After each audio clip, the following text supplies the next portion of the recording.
Hello વિદ્યાર્થી મિત્રો, welcome to the Future Academy. We are here for your better future. Let's learn, let's start the video. તો આજના આ વિડીયોની અંદર આપણે સામાજિક વિજ્ઞાનની અંદર એકમ કસોટીનું પેપરનું સોલ્યુશન્સ કરવાના છીએ. તો ચલો એકમ કસોટીનું પેપર જોઈએ. તો આ છે તમારું પેપર. ગુજરાત માધ્યમિક અને ઉચ્ચતર માધ્યમિક શિક્ષણ બોર્ડ ગાંધીનગર તરફથી પેપર છે. એકમ કસોટી 1 છે. આ સામાજિક વિજ્ઞાનનું પેપર છે. સેક્શન એ તમે જોઈ શકો છો અહીંયા 5 ગુણનો સેક્શન 1 છે. ઓકે, નીચે આપેલા પ્રશ્નોના માગ્યા મુજબ ઉત્તર લખો. દરેકનો 1 માર્ક્સ છે. પહેલો પ્રશ્ન આપણે જોઈએ. શું છે પહેલો પ્રશ્ન? એ નંબર 1 અહીંયા તમે જોઈ શકો છો. યોગ્ય વિકલ્પ પસંદ કરીને તમારે જવાબ લખવાનો છે. નીચે પૈકી કઈ જોડી સાચી છે? આમાંથી સાચી જોડી કઈ છે એ તમારે ફાઇન્ડ આઉટ કરવાનું છે. એ શારદાપીઠ સોમનાથ, બી પોરો ઉત્સવ વડનગર, સી છે ઉત્તરાર્ધ નૃત્ય મહોત્સવ મોઢેરા અને ડી છે સીદી સૈયદની જારી ભાવનગર. તો અહીંયા પોરો ઉત્સવ વડનગરમાં થતું નથી, શારદાપીઠ સોમનાથમાં નથી અને સીદી સૈયદની જાળી પણ ભાવનગરમાં નથી. તો આ 3 ખોટા છે. સાચું કયું છે? ઉત્તરાર્ધ નૃત્ય મહોત્સવ મોઢેરા, આ એક સાચું છે. તો C is the correct answer, Uttarardh Nritya Mahotsav Modhera. Okay, number 2 તરફ આગળ વધીએ હવે આપણે. નંબર 2 તમે સ્ક્રીન પર જોઈ શકો છો. નીચેનું વિધાન સાચું છે કે ખોટું તે જણાવો. એવું કોઈ શાસ્ત્ર નથી, એવું કોઈ શિલ્પ નથી, એવી કોઈ વિદ્યા નથી, એવું કોઈ કર્મ નથી કે જે નાટ્યમાં ન હોય. આનું વર્ણન નાટ્યશાસ્ત્ર નામના ગ્રંથમાં જયશંકર સુંદરીએ કર્યું હતું કે કર્યું છે. તો આ વસ્તુ સાચી છે કે ખોટી? વિદ્યાર્થી મિત્રો, તમને ખબર હશે આ પાઠની અંદર આ વાક્ય હાઇલાઇટેડ કરીને પણ આપવામાં આવ્યું છે કે આ કોણ કહે છે. તો આ ભરત મુનિ નામના જે ઋષિ છે કે ભરત મુનિ નામના વ્યક્તિ છે એમને કહ્યું છે, જયશંકર સુંદરીએ કહ્યું નથી. તો આ વિધાન ખોટું છે. ઓકે, નંબર 3 છે યોગ્ય વિકલ્પ પસંદ કરી ખાલી જગ્યા પૂરો. તમારે ખાલી જગ્યા પૂરવાની છે. હાલમાં ભારતીય કૃષિ સંશોધન પરિષદ દ્વારા ભારતની જમીનને મુખ્ય કેટલા પ્રકારોમાં વહેંચવામાં આવી છે? કેટલા પ્રકારોમાં વહેંચવામાં આવી છે? તો ટોટલ 8 પ્રકારની જમીન આપણા ભારત કૃષિ સંશોધન પરિષદ દ્વારા તમારા ટેક્સ્ટબુકમાં 8 આપવામાં આવેલા છે. તો અહીંયા તમારે 8 જ લખવાનું છે. 8 ભાગની અંદર એને વેચવામાં આવી છે. નંબર 4 છે નેક્સ્ટ, એક વાક્યમાં જવાબ આપો. નિર્વનીકરણ એટલે શું? તો તમારે અહીંયા લખવાનું છે કે જંગલોનું નષ્ટ થવું તે એને નિર્વનીકરણ કહેવામાં આવે છે. શું આવશે? જંગલોનું નષ્ટ થવું. જે જંગલો નષ્ટ થઈ જાય છે એને નિર્વનીકરણ કહેવામાં આવે છે. તો આ વસ્તુ તમારે યાદ રાખવાની છે. નંબર 5, મને ઓળખો. હું જમીનની ભેજ સંગ્રહણ શક્તિ ઘણી વધારે ધરાવું છું. જ્યારે ભેજ સુકાય ત્યારે તેમાં તિરાડો કે ફાટો પડી જાય છે અને કપાસની જમીન તરીકે પણ ઓળખાવું છું. બોલો, હું કયા પ્રકારની જમીન છું? તમને પ્રશ્ન પૂછવામાં આવ્યો છે કે આ કયા પ્રકારની જમીન છે? તો આ છે એક કાળી પ્રકારની જે જમીન છે, કાળી જમીન એ જવાબ આવે છે. ઓકે, યાદ રાખજો, કાળી જમીન જેની અંદર ભેજ સંગ્રહણ શક્તિ ઘણી વધારે હોય છે, પણ જ્યારે એની અંદર ભેજ સુકાય છે ત્યારે એની અંદર તિરાડો પડી જાય છે, ફાટો પડી જાય, સુખડી જેવા ઢળિયા પડી જતા હોય છે અને એને કપાસની જમીન તરીકે પણ ઓળખવામાં આવે છે. પછી આવે છે વિભાગ બી. વિભાગ બીની અંદર નીચે આપેલા પ્રશ્નોના જવાબ માગ્યા મુજબ ઉત્તર લખવાના છે. પ્રત્યેકના 2 ગુણ છે. એને તમારે 4 થી 5 પોઈન્ટ ત્યાં લખવા પડશે અને 10 માર્ક્સ છે આ પ્રશ્નના. વિભાગ બીના 10 માર્ક્સ છે. તો ચલો જોઈએ. પ્રશ્ન નંબર 6 છે ભારત પ્રાચીન સંસ્કૃતિ ધરાવતો દેશ છે, વિધાન સમજાવો. તો એનો ઉત્તર શું આવશે?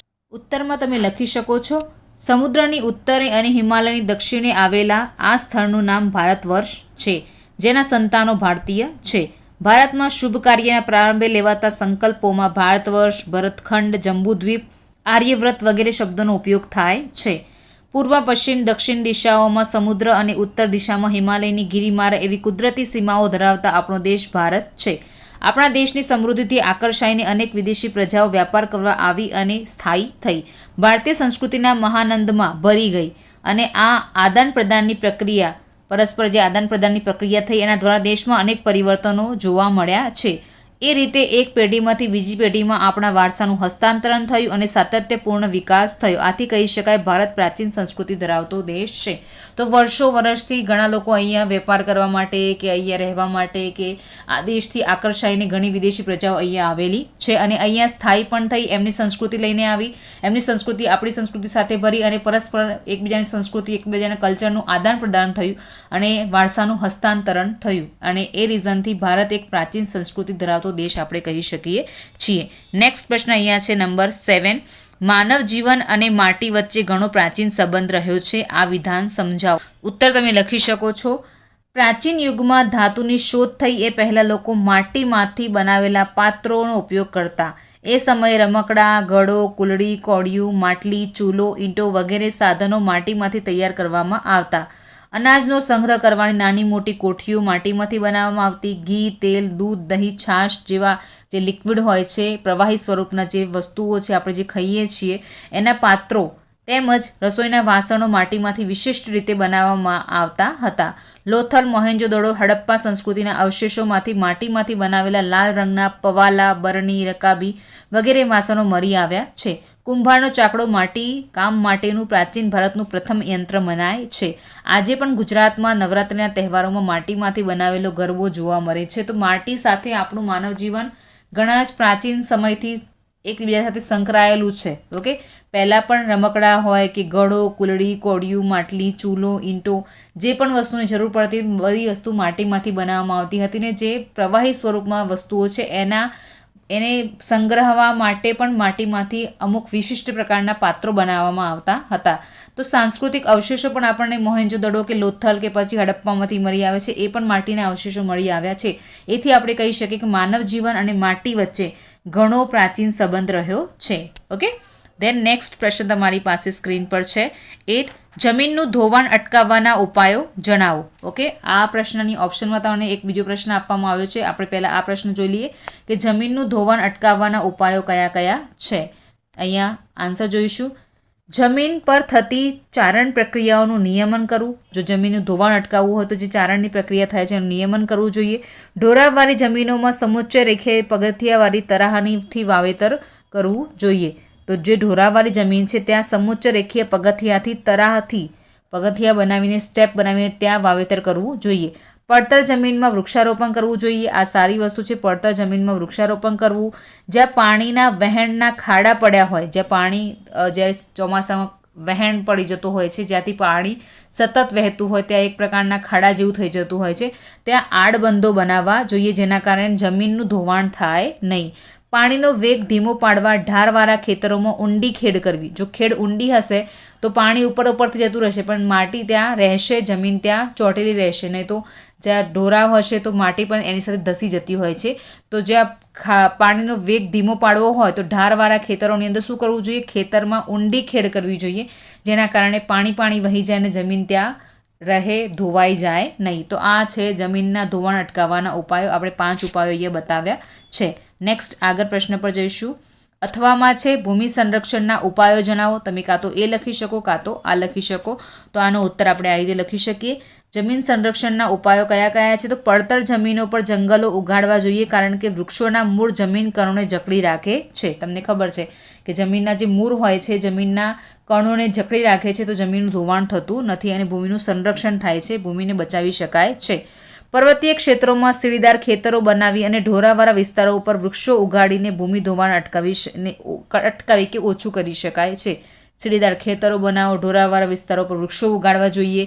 રણની નજીકના ક્ષેત્રોમાં પવનોને રોકવા માટે જો રણને આગળ વધતું અટકાવવું હોય તો એના માટે હારબંધ વૃક્ષો ઉગાડવા જોઈએ અને રક્ષક મેખલા યાની એક હારબંધ વૃક્ષો ઉગાડીને એ જગ્યા જે રણ પરથી માટીના ધૂળ અને ડમરીવાળા જે પવનો આવતા હોય છે એને અટકાવવા માટે એક વૃક્ષોની હાર બનાવવી જોઈએ જેના કારણે રણને આગળ વધતું અટકાવી શકાય. નદીઓના પૂરને અન્ય નદીઓમાં વાળીને કે પૂરના પાણીથી સૂકી નદીઓ ભરીને પૂરને અંકુશમાં લાવી શકાય.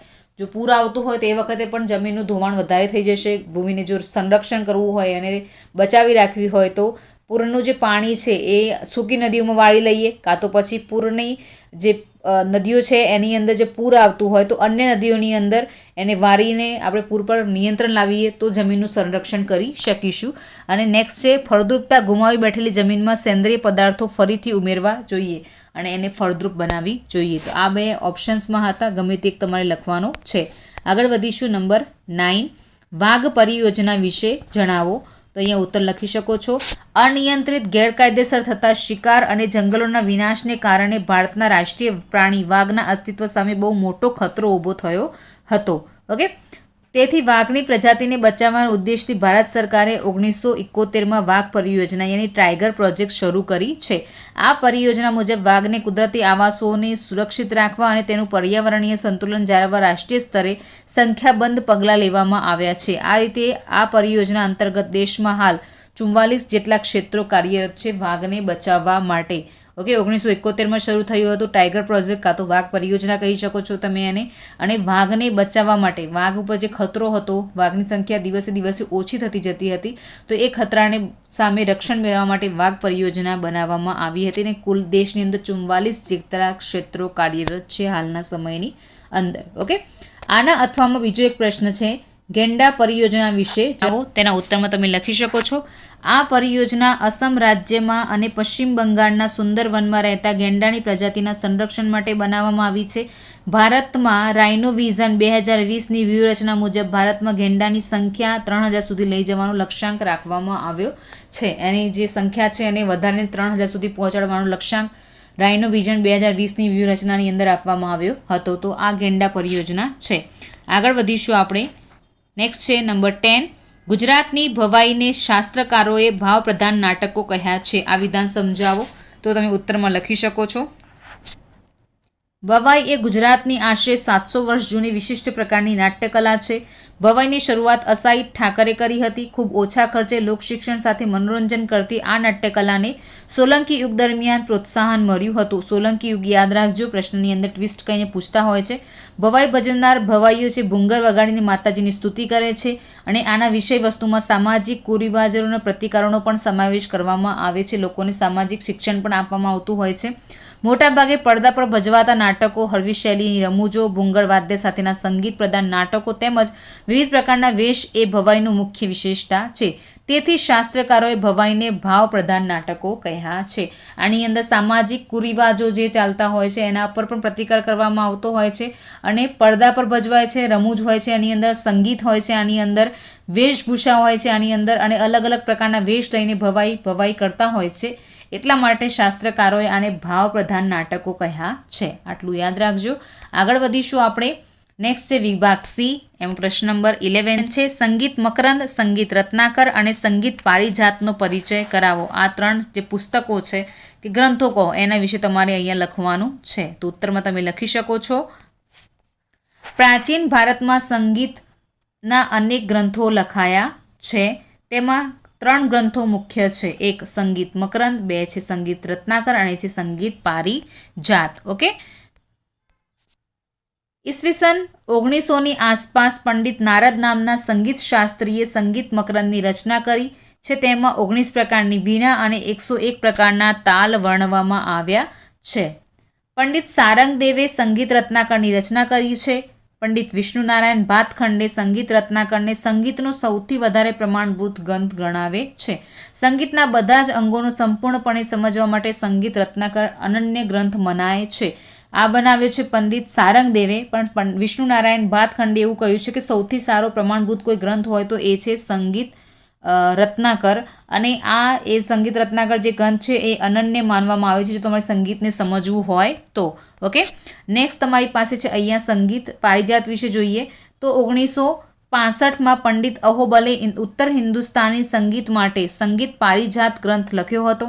તેમણે વિવિધ રાગનું એક મહત્વનું લક્ષણ જણાવ્યું કે બધા રાગો એકબીજાથી પોતાનું સ્વતંત્ર અસ્તિત્વ ધરાવે છે અને વિશિષ્ટતા ધરાવે છે. તેમણે સંગીતના 29 પ્રકારના સ્વરૂપ ગણાવ્યા છે. તો આ છે સંગીત ના જે અલગ અલગ 3 પ્રકારના ગ્રંથ છે, સંગીત રત્નાકર, સંગીત પારિજાત અને સંગીત મકરંદ. ઓકે, અથવામાં તમારે અહીંયા પ્રશ્ન લખવાનો છે નાટ્યકલા વિશે ટૂંકમાં લખો. નાટ્યકલા વિશે તમારે અહીંયા ટૂંકમાં જણાવવાનું છે. તો તમે ઉત્તરમાં લખી શકો. ભારતીય નાટ્યકલા મુખ્યત્વે મનોરંજન સાથે સંસ્કાર આપતી કલા છે. મનોરંજન તો આપે છે, સાથે સાથે સંસ્કાર પણ આપે છે. પછી તમે લખી શકો કે નાટકનું સંચાલન કરનાર સૂત્રધાર અને રમૂજ વડે આનંદ આપતા વિદૂષકની જોડી સાથેના નાટકો ભારતીય નાટ્યકલાની આગવી ઓળખ છે. ઓકે, રમૂજ આપતા વિદૂષકની જોડી સાથે નાટક સૂત્રધાર હોય, એની સાથે સાથે વિદૂષક પણ હોય છે નાટકની અંદર.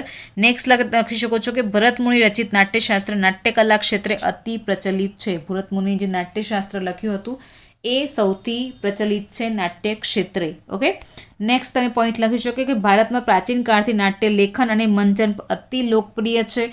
નાટ્યકલા એ રંગમંચ પર દ્રશ્ય શ્રાવ્ય અભિનયની ત્રિવેણી સંગમ સાથે સાક્ષર અને નિરક્ષર અબાલવૃદ્ધ સૌને મનોરંજન તથા લોકશિક્ષણ કરાવતી ભારતની પ્રાચીન કલા છે. સાક્ષર હોય, ભણેલું ગણેલું હોય, નિરક્ષર હોય કે પછી બાળક હોય કે વૃદ્ધ હોય, બધાને નાટક બહુ જ પ્રિય હોય છે. એ વાત અહીંયા કરવા લખી શકો છો તમે. નેક્સ્ટ તમે લખી શકો છો કે નાટ્ય કલામાં બધી કલાઓનું સંયોગ છે એવું વર્ણવતા ઋષિ જે હતા ભરત મુનિ એમને કહ્યું હતું કે એવું કોઈ શાસ્ત્ર નથી, એવું કોઈ શિલ્પ નથી, એવી કોઈ કલા નથી, એવી કોઈ વિદ્યા નથી, એવું કોઈ કર્મ નથી કે જે નાટ્ય કલામાં ન હોય. તો અહીંયા આપણે એમસીક્યુઝની અંદર ફર્સ્ટ જે પ્રશ્ન હતો એની અંદર પણ આપણે જોઈએ કે કોણે કહ્યું હતું, તો ભરત મુનિએ આ વાક્ય કહેલું છે નાટ્ય કલા માટે. ઓકે, નેક્સ્ટ આગળ તમે લખી શકો છો કે ભરત મુનિ રચેલું પ્રથમ નાટકનું કથાવસ્તુ દેવાસુર સંગ્રામ, આ એમનું પ્રથમ નાટક છે. ઓકે, આગળ તમે લખી શકો કે મહાકવિ ભાસે મહાભારતના જે ગ્રંથ છે એના આધારે કર્ણભાર, ઉરુભંગ અને દૂતવાક્યમ નામના નાટકોનો વારસો આપણને આપ્યો છે.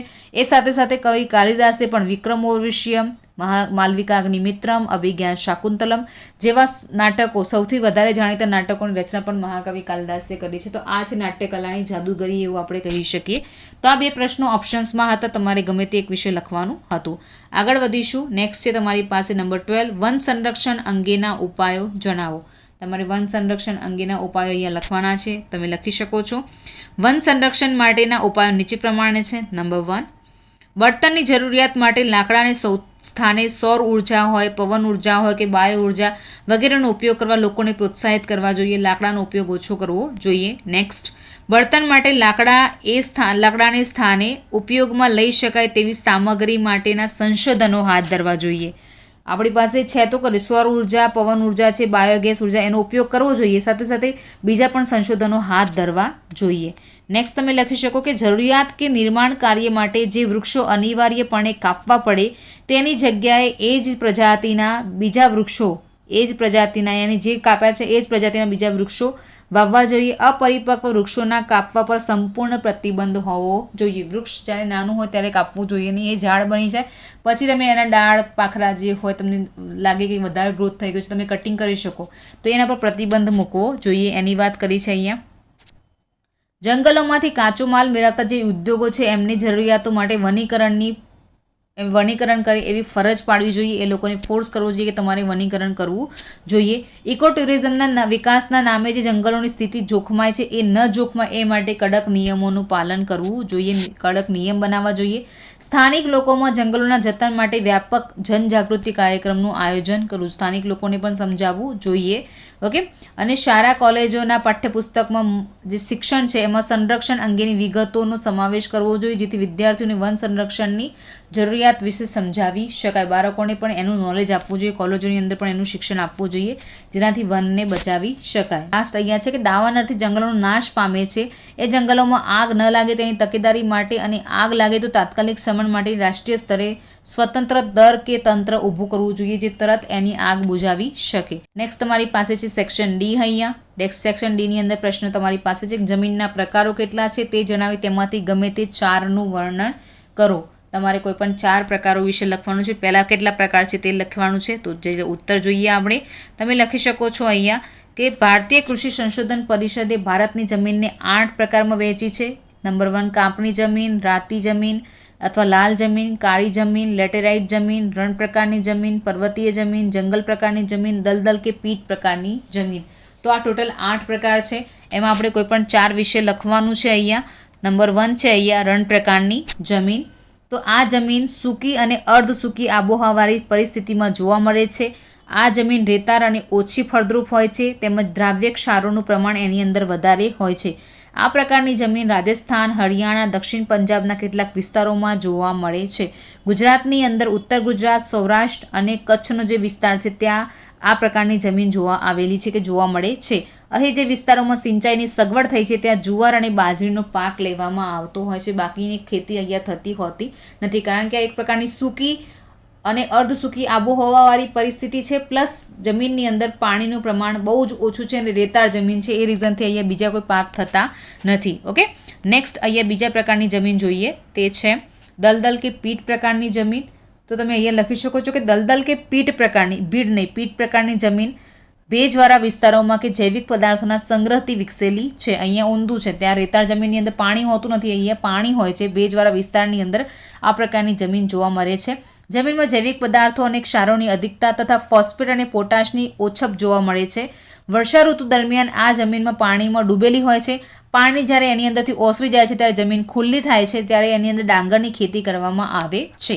આ પ્રકારની જમીન ઓડિશા, પશ્ચિમ બંગાળ અને તમિલનાડુના દરિયા કિનારાના ભાગોમાં અને ઉત્તર બિહારના મધ્ય ભાગમાં, ઉત્તરાખંડના અલ્મોડા વિસ્તારમાં કે અલ્મોડા જિલ્લામાં જોવા મળે છે દલદલ કે પીટ પ્રકારની જમીન. અન્ડરસ્ટેન્ડ? ચલો હવે આગળ નેક્સ્ટ નંબર 3 પ્રકારનો જમીનનો જે ભાગ છે એ જોઈ લઈએ. પર્વતીય પ્રકારની જે જમીન છે એના વિશે જોઈએ તો ભારતમાં હિમાલયની ખીણમાં અને ઢોરાવના ક્ષેત્રમાં લગભગ 2700થી 3000 મીટરની ઊંચાઈ પર આવેલા હિમાલય તથા પૂર્વ પર્વત શ્રેણી ધરાવતા જમ્મુ કાશ્મીર, હિમાચલ પ્રદેશ, ઉત્તરાખંડ, સિક્કિમ, દાર્જિલિંગ, અરુણાચલ પ્રદેશ તેમજ દેવદાર, ચીડ, પાઇનના વૃક્ષોના વિસ્તારમાં આવેલી જમીન પહાડી જમીન કાં તો પર્વતીય જમીન કહેવામાં આવે છે. આ જમીનનું સ્તર પાતળું હોય છે અને અપરિપક્વ હોય છે અને જંગલોના મોટા ભાગમાં તેમાં જૈવિક દ્રવ્યો વધારે હોય છે. ઓકે, તો આ પ્રકારની જમીનને આપણે પર્વતીય જમીન કહીએ છીએ. નેક્સ્ટ તમારી પાસે છે અહીંયા નંબર 4 લેટેરાઇટ જમીન વિશે આપણે જોઈશું. અહીંયા તો લેટેરાઇટ જમીનનું નામ લેટિન ભાષાના શબ્દ લેટર એટલે કે ઈંટ પરથી પડ્યું છે. ભારતમાં આ જમીન દક્ષિણ ભારતના ઉચ્ચ પ્રદેશોના ઊંચાણવાળા ભાગોમાં આવેલી છે. તેનો રંગ લાલ છે, આયર્ન ઓક્સાઇડના આભારી છે. એની અંદર આયર્ન ઓક્સાઇડનું પ્રમાણ વધારે છે તેના કારણે તેનો રંગ લાલ છે. આ જમીન નિર્માણ સૂકી અને ભેજવાળી આબોહવાના પરિવર્તનથી સિલિકામય પદાર્થોના ઘસારણથી થયેલું હોય છે. જ્યારે આ ભીની હોય છે માટી ત્યારે કે આ જમીન જ્યારે ભીની હોય ત્યારે માખણ જેવી મુલાયમ થઈ જાય છે અને સુકાય ત્યારે સખત બને છે. મુખ્યત્વે તેની અંદર લોહ તત્વ પોટાશ અને એલ્યુમિનિયમનું પ્રમાણ વધારે જોવા મળે છે. જૈવિક દ્રવ્યોનું પ્રમાણ ઓછું હોવાથી તે ઓછી ફળદ્રુપતા ધરાવે છે. તેમાં ખાતર નાખીને એની અંદર કપાસ, ડાંગર, શેરડી, રાગી, ચા, કોફી, કાજુ વગેરે પાક જે છે એ લઈ શકાય છે. લેટેરાઇટ જમીનને આપણે પડખાઉ જમીન તરીકે પણ ઓળખીએ છીએ. ઓકે, તો આ હતા જમીનના 8 પ્રકાર. એની અંદરથી આપણે 4 પ્રકારોની વાત કરી છે અહીંયા. તો આઈ હોપ કે તમને સમજણમાં આવી ગયું હશે. નેક્સ્ટ આગળ વધીશું આપણે નેક્સ્ટ પ્રશ્નની તરફ. નેક્સ્ટ છે અહીંયા આના ઓપ્શન્સમાં છે વારસો એટલે શું, તેના 2 પ્રકારોનું ઉદાહરણ સહિત વર્ણન કરો. વારસો એટલે શું તમે ઉત્તરમાં લખી શકો છો. વારસો એટલે આપણને આપણા પૂર્વજો તરફથી મળેલી અમૂલ્ય ભેટ. વારસાના 2 પ્રકાર છે, એક છે પ્રાકૃતિક વારસો અને બીજો છે સાંસ્કૃતિક વારસો. ઓકે, લખી શકો છો. પહેલું પ્રાકૃતિક વારસા વિશે આપણે વાત કરીએ તો પ્રકૃતિ, પર્યાવરણ અને માનવ જીવન વચ્ચેના નિકટતમ સંબંધોનું પરિણામ એટલે પ્રાકૃતિક વારસો. પ્રાકૃતિક વારસો જે છે કુદરતની ભેટ છે. તેમાં પર્વતો, નદીઓ, ઝરણા, સાગરો છે, લાંબા દરિયા કિનારા છે, વિશાળ મેદાનો, ખીણ પ્રદેશો, રણો વગેરેનો સમાવેશ થાય છે. આ તેમજ વિવિધ પ્રકારના વૃક્ષો, વનસ્પતિ, જીવજંતુઓ, ઋતુઓ છે, પશુ પક્ષીઓ છે, પ્રાણીઓ છે, વૈવિધ્યપૂર્ણ ભૂમિ દ્રશ્યો છે, વિવિધ પ્રકારના ખડકો, જમીનોનો સમાવેશ પ્રાકૃતિક વારસાની અંદર થાય છે. ઓકે, આપણે આ સૌ પ્રકૃતિના સંતાનો છીએ અને પ્રકૃતિ એ આપણી આહાર, પાણી, શુદ્ધ વાયુ તેમજ નિવાસ જેવી લગભગ બધી જ આવશ્યકતાઓ માટે સુંદર વ્યવસ્થા કરી છે.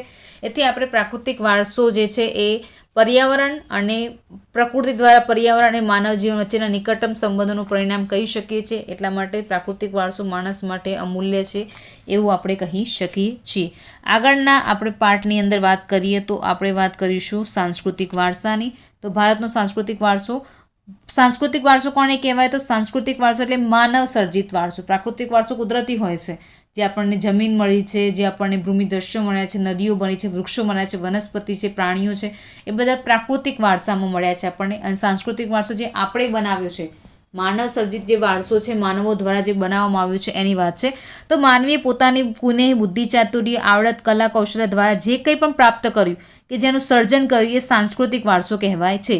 આર્યોથી શરૂ કરીને શકો, ક્ષત્રપ, કુષાણ, હુણ, ઈરાનીઓ, તુર્ક, આરબો, મોગલ, પારસી, અંગ્રેજ અને ફ્રેન્ચ વગેરે વિવિધ જાતિ પ્રજાતિઓ ભારતમાં આવી અને આ બધા વચ્ચે થયેલા આદાન પ્રદાનથી ભારતીય સંસ્કૃતિ સમૃદ્ધ બની છે. ભારતે વિશ્વની પ્રજાઓને સાંસ્કૃતિક વારસાઓની ઘણી બધી બાબતોની ભેટ પણ આપી છે. ઉદાહરણ તરીકે છે કે શિલ્પ સ્થાપત્યની કલા ભારતની અંદર 5000 વર્ષ જેટલી પ્રાચીન છે, જેમાં સિંધુ ખીણ સંસ્કૃતિના પુરાતન અવશેષોને આપણે ગણી શકીએ. એને અવશેષો જે મળ્યા છે 5000 વર્ષ જૂના છે. તો આપણી સંસ્કૃતિ સૌથી પ્રાચીન છે એવું આપણે કહી શકીએ છીએ. તો આ હતો વારસો એટલે શું અને એના જે 2 પ્રકાર છે, ભારતીયનો પ્રાકૃતિક વારસો અને સાંસ્કૃતિક વારસો, એના ઉદાહરણ દ્વારા આપણે એને સમજી લીધું છે. તો આઈ હોપ કે તમને આ વિડીયો દ્વારા બધા જ પ્રશ્નો સોલ્યુશન્સ મળી ગયું હશે. તે બધા જ પ્રશ્નોને સારી રીતે સમજી શક્યા હશો. સો તમને ગમ્યો હોય તો પ્લીઝ વિડીયોને લાઇક કરજો. Thanks for watching hour videos. Please like કરો, શેર કરો અને ચેનલને સબસ્ક્રાઈબ કરવાનું ભૂલતા નહીં. Thank you so much once again. Take care all of you. નવા વિડીયોમાં, નવા સેશનમાં, નવા પેપર સાથે મળીશું. ત્યાં સુધી ટેક કેર, બાય.